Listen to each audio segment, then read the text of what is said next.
Hearing today to examine once again improper payments, particularly within Medicaid. It's very simple that as we look at the payments that should not have been made and were made for the incorrect amounts. These issues encompass the entire federal government and in fact, improper payments are a huge problem. The GAO estimates that there's over $1 trillion in improper payments since the fiscal year 2003. Now, again, that's $1 trillion since 2003. In fiscal year 2017 alone, the government got it wrong to the tune of $141 billion in improper payments. This amount of money is indeed staggering, as they say back home. Eventually, this adds up to real money, and so it is incumbent upon all of you as we look at the testimony today to hopefully highlight how we're going to address this issue. For some of you, this is Ms. Tinker, your first rodeo here. We will try to make sure that it is not memorable in a negative way, and so welcome. The Department of Health and Human Services accounts for the largest amount of improper payments with over $90 billion. The Medicaid program accounts for over $36 billion, or 40% of the HHS improper payments. And if we think about that number, $36 billion in taxpayer dollars that are unaccounted for one federal program, it is not only staggering, but you start to look at it and say, why aren't we addressing it? One of the keys to addressing improper payments and restoring program integrity for the Medicaid issue is having complete, accurate, and timely data. Screening Medicaid providers with better data could prevent some of the improper payments that are made to bad actors.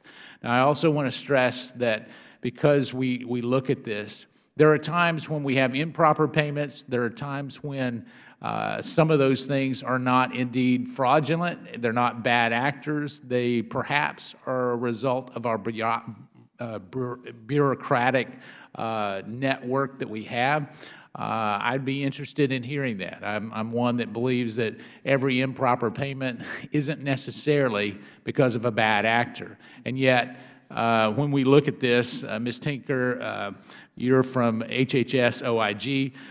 You've illustrated the importance of providing screening in your testimony, but describing some of the cases in Virginia and North Carolina.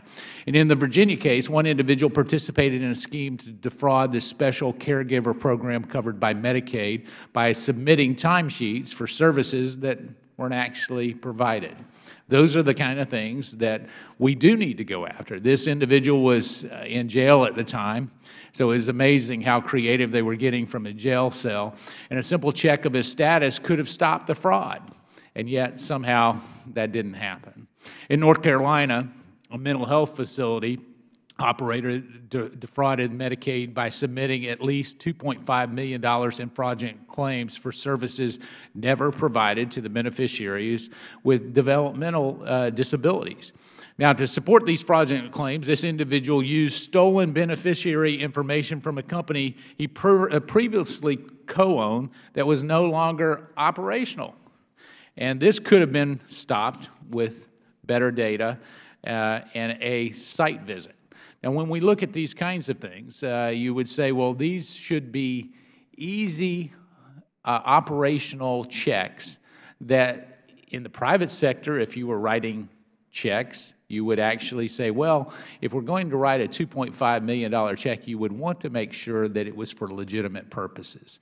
So we need to look at it, and I'm going to challenge all of you to look at this as if it were your own money, because indeed it is. It is the people's money, and sometimes we forget when we're looking at this that it's a mom and dad and an aunt and uncle, and quite frankly, people who pay the taxes each and every day, that we have an obligation, a stewardship that we have to oversee. You know, the Obamacare's dramatic expansion of Medicaid has further highlighted the need for better data to determine eligibility.